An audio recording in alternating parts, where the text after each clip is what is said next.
Good morning, good morning, good morning. This is episode 22 of Coffee with Campus Consultancy. Today we're joined by the amazing Belle, who will introduce in a second after this quick introduction.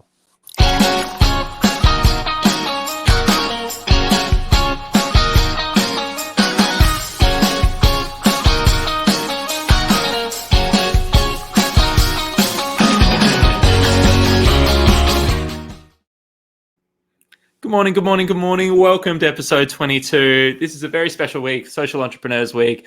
Young change makers and change makers from all around Australia who are doing incredible things. Today, we're joined by the amazing Belle. And before I say anything else, Belle, thanks for coming on today. Thank you, Josh. It's my pleasure. It's lovely to see you again. And early. What's that? Sorry, it's slightly it's a little early. Yeah, but I'm very happy to be here. It is a little bit early, but I'm glad that you're up and at it with us as well. Belle, tell the world, who is Belle Lim? What are you about? And why did we pick this topic today? Yeah, definitely. Well, I'm from Malaysia. I came to Australia as an international student about 7 years ago now. I still am an international student.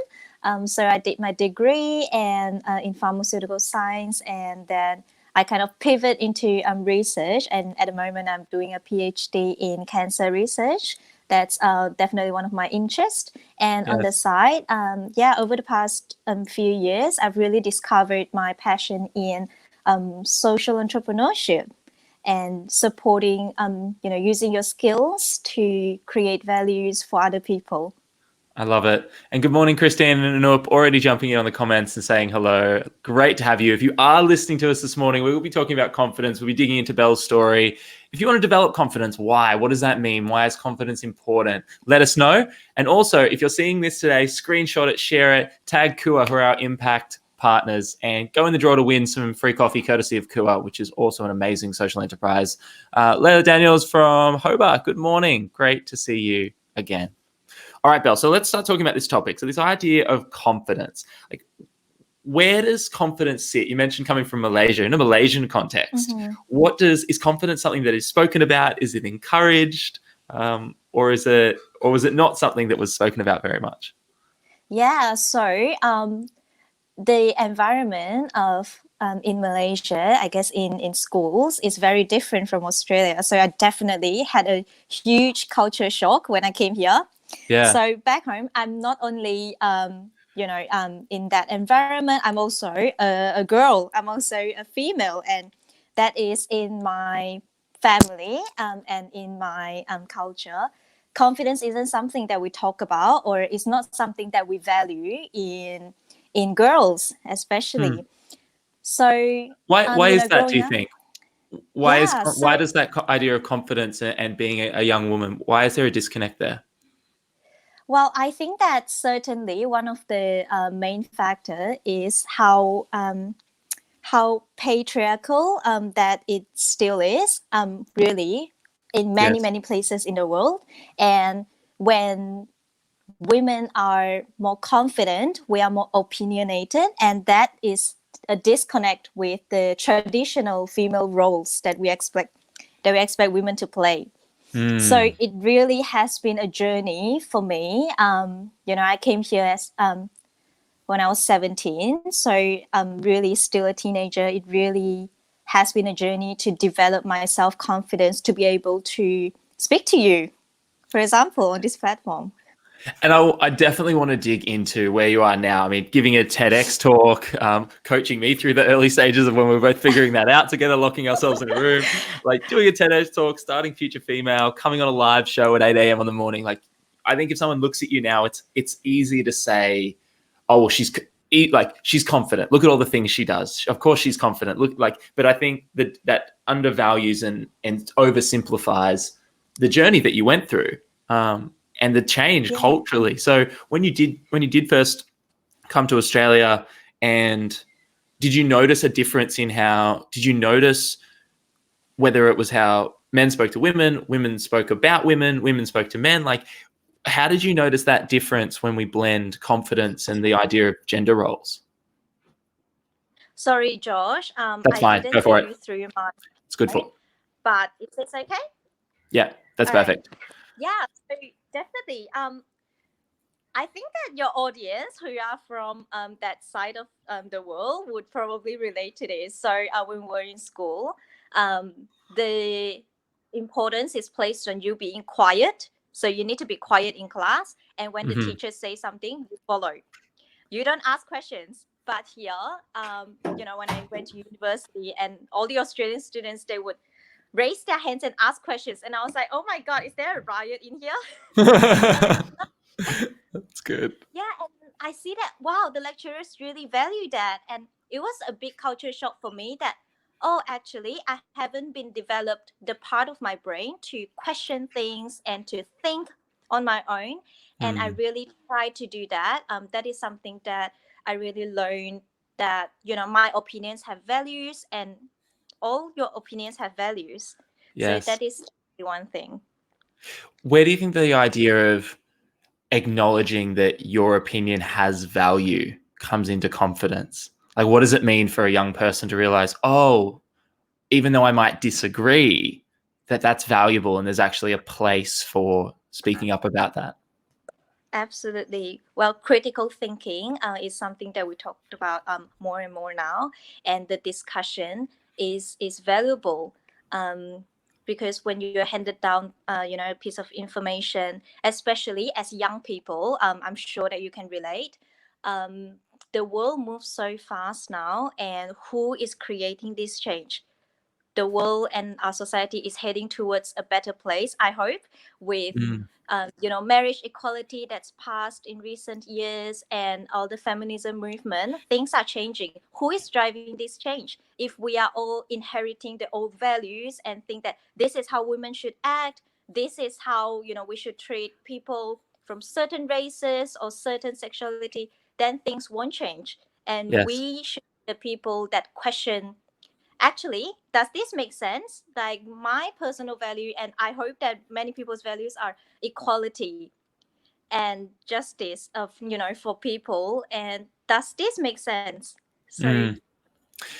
Yeah. And before we continue, it's just such an interesting point there. I want to dig into this idea of, if we'll talk deeper and deeper about confidence, I want to make sure that I capture both sides of it.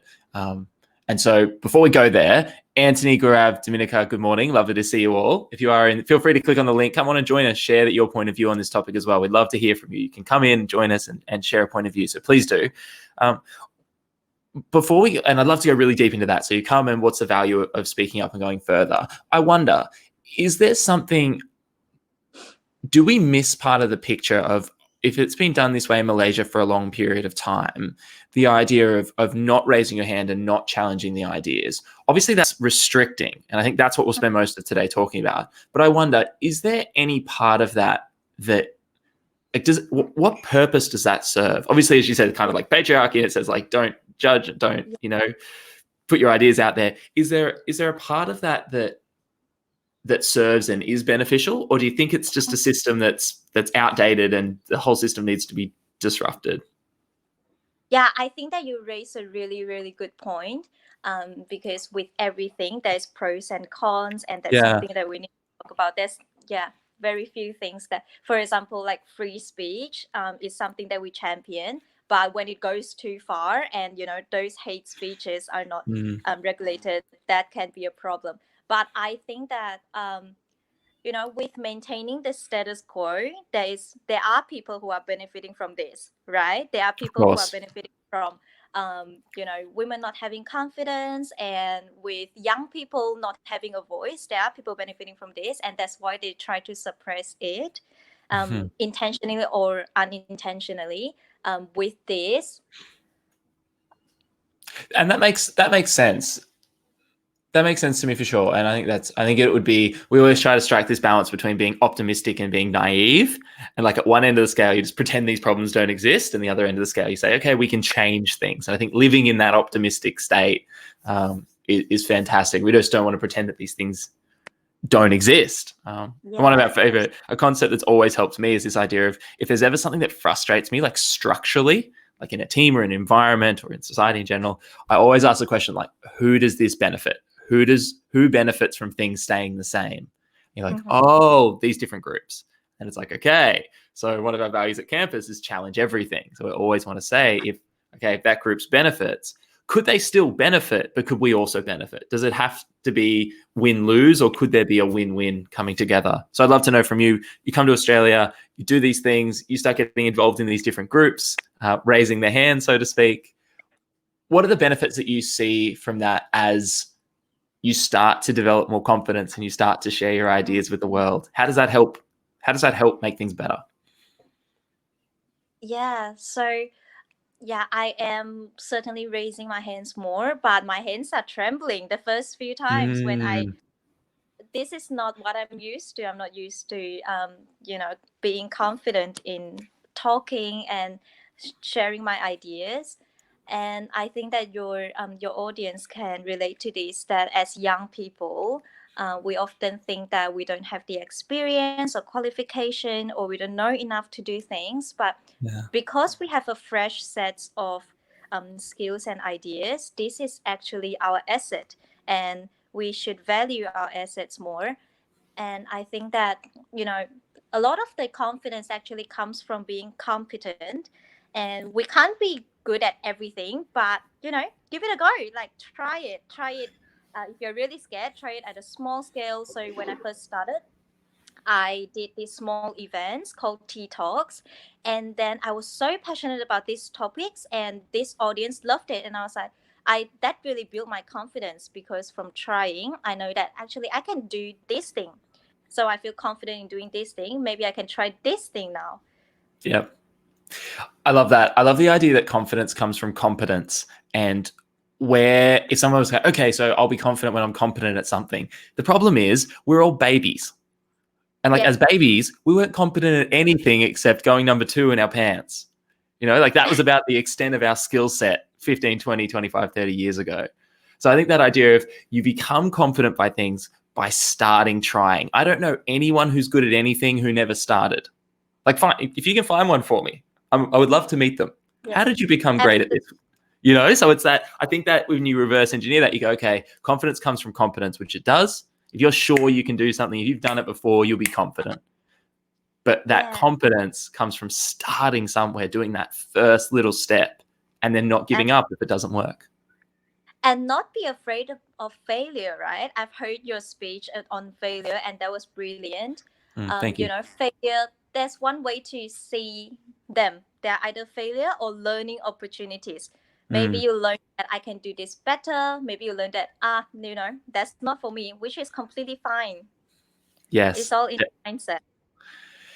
Definitely. And I think let's dig into that mindset around confidence and risk, because I think that'll be really helpful. And I think that'll start to piece this together of what are the mindset shifts that need to happen such that, or can be really empowering, such that people can take that first step and start to develop confidence. And before we do, Jerry, good morning. Great to see you again, my friend. And Benjamin's jumping in saying, Belle is an absolute legend and inspiration for so many people. Well done, Belle. Just the beginning. That is so nice. Thank you. Good old Ben. All right, Belle. So, in terms of shifting some of those mindsets, whether it's culturally, you're in a different society, international students, many who've come and listened to the show, or someone who's always grown up in Australia or a different culture, but you've been in the same sort of thinking for a long period of time, you agree with all your family's beliefs, or you disagree, but you don't really know how to make the shift. Yeah. How are some ways that from your experience, you've looked at the world differently or shifted how you've thought about the world? As you've started, you launched Tea Times and then Future Female, and then you're on the TEDx stage. Like, there's some pretty big jumps, but how did you think about the whole thing? Yeah, great question, Josh. I think that, I really don't restrict this discussion for people from diverse culture. I know that culture is a big part of our identity, and that Mm-hmm. is what I relate to. But there are also people with, early experience or just their personalities, that this kind of confidence, they don't come easy for them. Yes. So I definitely acknowledge that. And also, we can change. Like, we, there was a time when I think that these are all my liability, because they make me a really non-confident person and really shy. I wish I was like them. But really, we can change. I love that banner there. So, and also I've learned that because there are so many people that are in the same boat as me, this has really become an asset because I understand them. And when I share my ideas or when I create something that will help myself, it helps them too. So Mm. that is another way that you see things. And I think that in terms of mindset, one thing that I really learned is discovering yourself. As How does I someone say do that, that, Belle? If someone's yeah, reading this like we can change, and Belle's like, we need to discover ourselves, and they're like, yes, how do I do that? Where can someone yeah. start? Yeah, it is a long process, and there are many things. This goes into. There are many workshops on developing skills, and you run some amazing workshops of developing skills. Thanks. On the outside, these are the things that we can put on ourselves, and sometimes we need to go in deep into ourselves and really ask what are our values, what are our passion, Mm. what are the beliefs that we carry on. These are actually things that go really deep into psychology, and it takes time. Mm. One a few things that I would, yeah, maybe you can share your No, your go, tips. go. Yeah, but a few things that really helped me was stop and question and really ask, these are the things that I'm doing right now. Are they aligning to my values? Are they aligning to my passion? And how do we stop in this really fast world? Some things are, for example, meditation, mindfulness has really been a big shift in our culture, which is amazing. Mm. Tap into mindfulness, tap into talking to yourself, and journaling has really helped me Mm. How do slow you down and journal, Belle? What's your sort of um, journaling practice? Well, so it's really funny because this really helped me over the past year. I actually Mm. created my own journal and hopefully, help other people. Um, Cool. so there are things that you clarify. You take time, clarify your values. What are the things that you care about? Brene Brown talked about this as well. For example, if you care about family, for me, is integrity, kindness, and equality. So now that you clarify what actually matters to you, you can align your action in life and your projects and your direction with your values, and that really liberate me, and that gives me so much confidence because I feel great about my choices. I believe in Mm. them. And that's what I wanted to. That's really interesting that that's where you tapped into, because that's where I think the secret power of values is. Like, I didn't articulate mine at all until I was 25. And I always say, like, values are kind of how you do anything. You should be able to leave a phone call. If you leave a message on LinkedIn, you should be able to look at that message and say, does that message align with my values? All the way through to how you do a job, how you carry on in all different settings. And you fall short of them constantly too, which is the hard part. They're Yeah. aspirational. One trick I always recommend people to do when it's like, okay, well, how do I discover my values? Is I say, and if you're listening in right now, I'd love you to do this. Pen, paper, or comment below. Write down the name of one person you admire.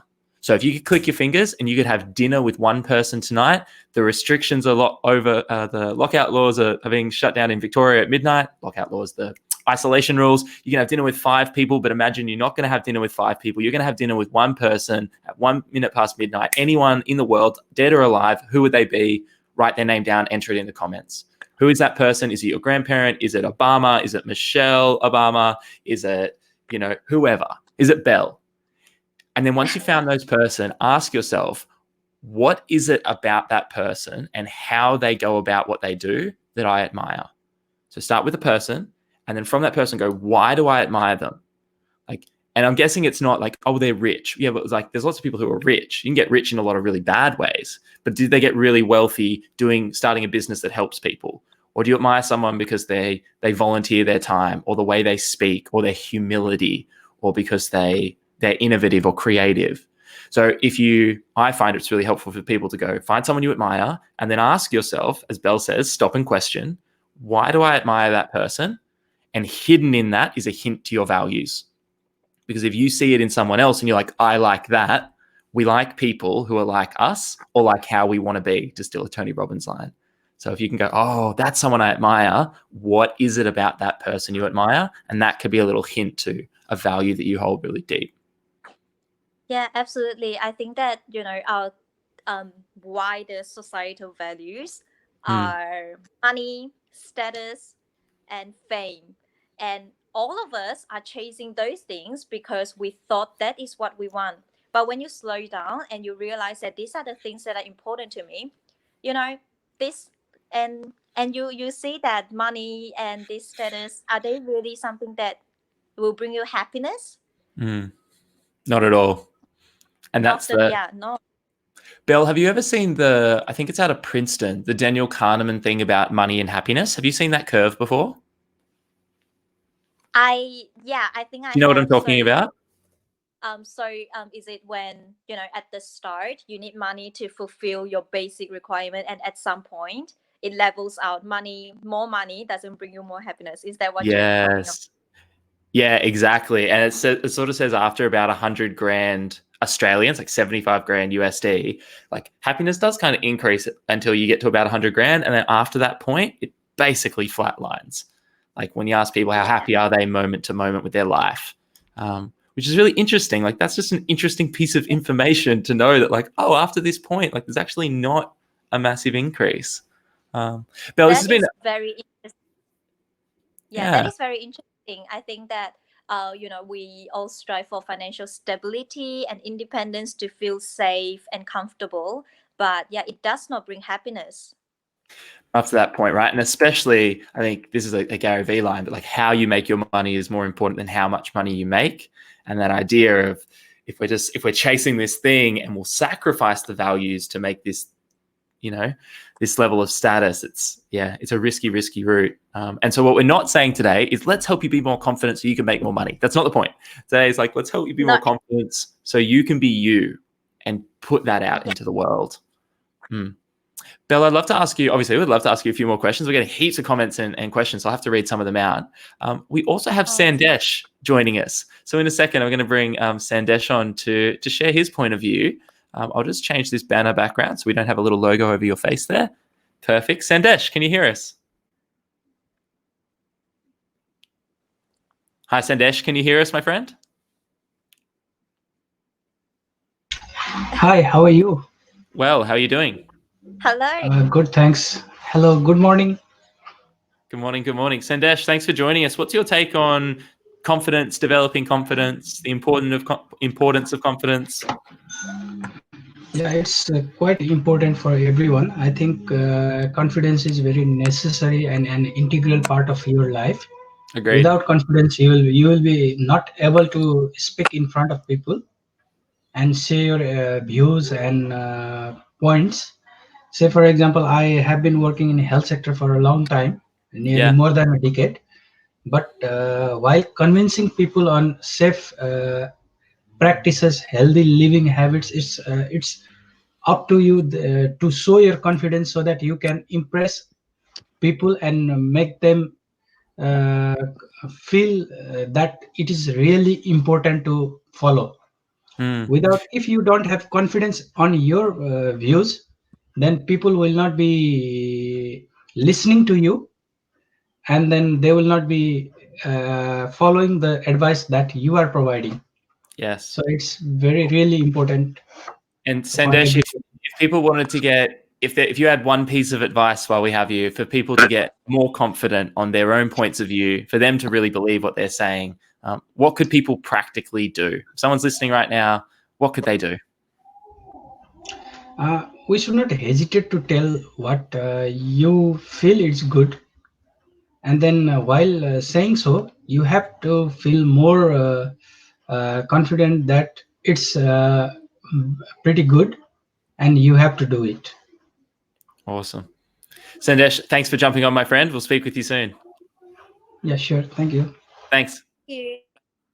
Sandesh Sure. made a great point. Like when talking about when you're trying to spread an idea, you need to have confidence in that idea. You need to believe Yeah. in that. It comes back to what we talked about, the values. If you're spreading an idea that doesn't align with your values, you can't project that confidence, and Yeah. vice versa. Yeah, big time. And so in terms of spreading those ideas, I love the idea that, you know, we're not necessarily trying to impress people as much as we're trying to impress upon them an idea. We're trying to say, here's this thing, like this is an idea, this has value. But to get that across, if someone's not passionate, if they're not interested, if they're not engaged, if it, as you say, doesn't align with their values, it's not going to leave any lasting impression. So, Belle, when you start to think about, you know, maybe as people develop confidence, as they start to put their ideas out in the world, what happens if you put your idea out in the world, you get the confidence, you go, I'm going to take that first step, you put it out in the world, and then what you're met with is either criticism or absolute silence? Like, what if you put out that Facebook post and then no one comments, no one engages, no one even seems interested? Have you had any experience with that, or what do you think? Yeah, so it is definitely scary, isn't it? Putting your ideas out there, Terrifying. you want, but you're also there to be criticized or to be debated. I think that this ties back to taking risks. Is this something that you care about so much that you would take the risk to share the idea? Is this something you believe in so much that you will take the risk? And often, if these are the things that align with your values and something that you really, really value, for example, in my family, this is not online, but in real life, and in my family, I put forward the idea of, there are things that are not really gender equal. This is something that we need to, review and talk about, and that is scary because it's challenging what held up for so long. And if you make a post on Facebook and you met with silence, it is definitely risky, but you put your ego aside and you think about, there are a few things that can be true here. Maybe the way that you express it isn't clear enough. Maybe the way you express it doesn't resonate with people. Maybe but Facebook isn't the best platform for you to do this. Yeah. Or people come up and, criticize you. If they are unconstructive criticism, don't take it. Brene said, you should only take advice from people that are in the arena. Yes, daring greatly. With social media, there are so much noises, and there are people hiding behind their computer, not doing anything, and just criticize everyone. Yes. Are they the that you want to take on? No, not really. And I think that really putting your ego aside and review, reevaluate, try again. Yes. I love where you say put your ego aside. I think a clear distinction here when we talk about risk is, are you risking your ego or are you risking the soul? Because the soul is your values. And if risking your ego means someone might criticize you, but not speaking up, I think, is risking the soul. It's saying, I'm just going to stay quiet against this thing that I know is a problem. I know it's wrong, but I'm not going to say anything. That's poison to the soul. Easy to keep your ego safe, but you're damaging something much more important versus that idea of, I believe in this, I need to say it, I don't think it's right, I'm putting it out into the world, I'm sharing it, I want to help people, coming from a place of empathy and compassion and kindness and bravery. That's fuel for the soul, and it might hurt the ego, but as Ryan Holiday writes about in an amazing book, Ego is the Enemy, you'll guess what the takeaway message of that book is. It's doing the deeper work and sacrificing the superficial work and not having our self-worth pegged on comments or likes or views. But does it actually resonate? Is it true? Does it help you? Does it help other people? I love the way you put it. And self-worth, tying your self-worth to things that really matter to you is something that I guess all of us can really relate to with social media. Yeah. Right? Yeah, and you really need to discover yourself, do the work, and know that your self-worth, like all of us are worthy. All of us. All of us are worthy regardless. So Yes.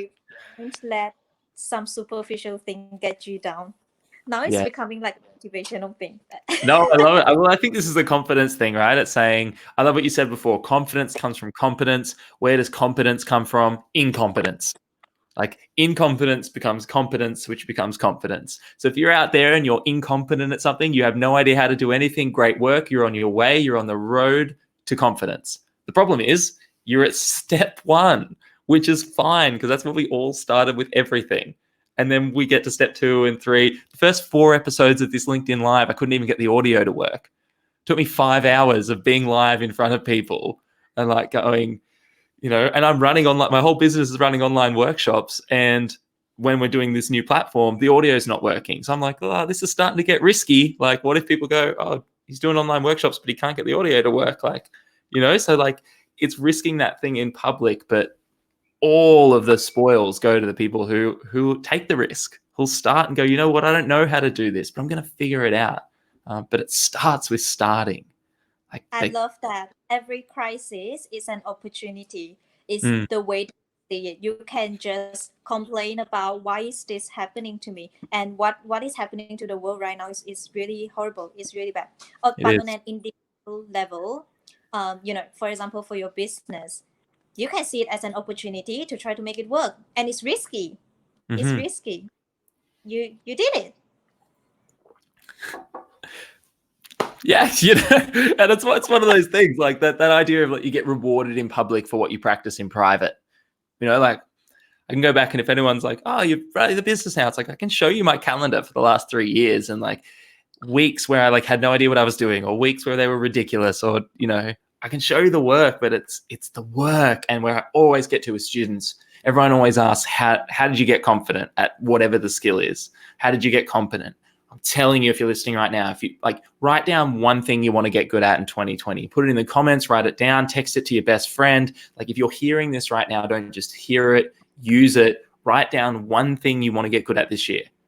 Doesn't matter what it is. Coding, starting a business, public speaking, having cool hair like Belle, like whatever it is that you want to get good at, write down one thing and like just do the first thing today, just the first step.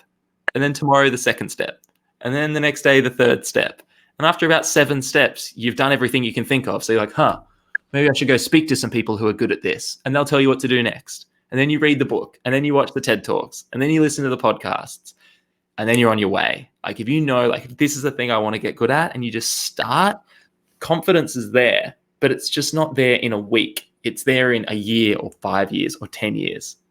It's always going to be scary, but like the bravery bit is taking that first step, is hearing the LinkedIn Live or the Facebook Live and then going, you know what, I want to get good at whatever it is. Excel. Okay, I'm going to download Excel. I'm going to start playing in Excel. I'm going to watch a YouTube tutorial on Excel or whatever the skill is, making movies. But it's starting. It's starting. And we leave so much of our potential untapped because we don't want to start, because we don't want to fail, because we don't want to be judged, because we don't want to hurt our egos. It's like we've got to crush that. That's got to change. Yeah, and we are going to take risks for the rest of our lives.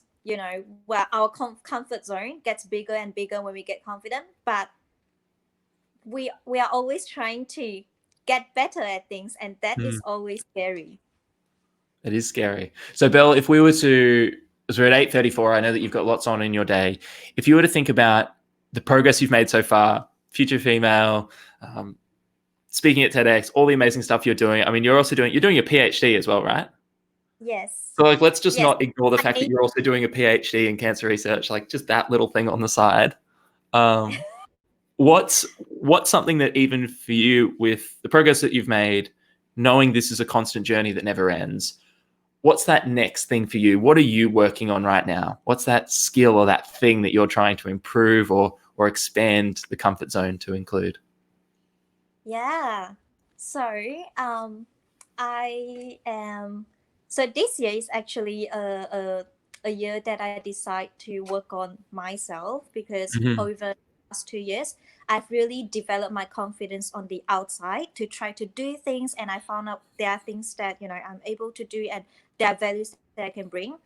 But there is still a disconnection between my inner self that, am I worthy of this? So this is the year that I'm working on my inner self. And in terms of projects, so Future Female was, we had it last year, and it was really, really impactful for a lot of women that attended. So this is the first conference that focused on showcasing brilliant women of color, and there is not enough visibility for these women. And for young women like myself, when you see, on the day, I've heard many women, many young women that came up to me and say, this is the first time that I've seen a Saudi Arabian woman on the stage being so confident and talk about her work. This is the first time that I've seen a senior Chinese scientist, a female. And that really warms my heart, because you can't be what you can't see. And yeah, this is absolutely my passion, and we are doing it this year. It's going to be bigger and better. So that is what I'm really, really excited about. And my day job, my PhD, I'm in my third year now. So hopefully I'll be wrapping up in about a year. This is my Wow. last year. Wow. Well, Belle, we've had so many people jump in and share, previous guests, Ben, Kerry jumping on, so many people sharing great resources, great insights, really appreciating what you're saying. If people are thinking, okay, well, Belle's doing Future Female, that's an amazing initiative. Maybe that's something I could support. I could introduce her to someone. Maybe I know someone who might want to sponsor it, or just someone who might want to attend and benefit from being in that environment. If people want to find out more about you or more about Future Female, where would you recommend that they go? Absolutely. Thank you. I welcome anyone who wants to, connect with me. And so, yeah, you can find me, Belle Lim, on LinkedIn. And I created this platform called Changemaker to actually connect women who wants to create a social change, who wants to do something. So, yeah, you can also get onto changemaker.com.au. I don't know if Josh has that. It's HER at the end. I was very happy when I came up with this name. Changemaker, I absolutely love it. Let's find it. Let's bring it up so people know where it is. Is it in your bio, or I can just search it? Yeah. I don't think it's in my bio. I should add Changemaker, that. right? Yeah. So Changemaker with HER at the end. If you go onto the website, I Changemaker.com, org. .com.au. .au. Last. Changemaker. Yeah, it's an awesome name. I love it too. All your socials, following you on like Instagram and on Facebook and stuff, all your socials are just so good. Oh, thank you. Thank you. Yeah, I had a little corny video if you scroll a little down. There you are. Is that the one? Yes. It's not If you corny want at to. all. I love it. So on top of just PhDs and talks and starting conferences and organizations, did you make the website as well? Or did you get someone to help you out with the website? I did. This is not sponsored, but I used Squarespace, and there are so many other platforms that, with the technology that we have now, Yeah. you can learn to do it. It takes a little bit of time, but you can do it. Yeah, I'm just not surprised at all that you also taught yourself how to make a website.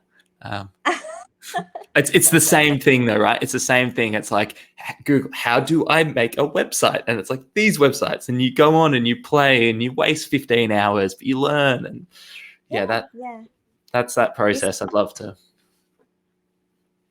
Belle, it's been awesome chatting with you today. Yeah, thank you, Josh. It's been so great. I love the conversation, and I love your demo. Oh, thank you so much. It's been really fun, and we always love. It's always interesting to see what sort of topics resonate with people. Confidence comes up a lot. So many people jumped in on the comments and shared their 2 cents. So I think what you shared today is amazing, insightful. I love the idea of it. Confidence coming from competence, and Kerry shared a really interesting resource around 4 stages from like unconscious incompetence, conscious incompetence, conscious competence, unconscious competence, which I love that as a framework, so people can check that out. But we'll keep these conversations going, and I'm sure this will come out throughout the week as we talk to different social entrepreneurs doing amazing things. So with that, Belle, thank you. You're amazing. Belle Lim on LinkedIn if people want to check everything out. Changemaker, Future Female, some budding research in cancer as well, and a PhD soon. Lots to come. Belle, thanks for coming on the show today. Thank you, Josh. Thank you, everyone. Of course. Bye. See you later. Bye, guys. We'll see you tomorrow for episode 23 of Coffee with Campus Consultancy. See you then. Bye.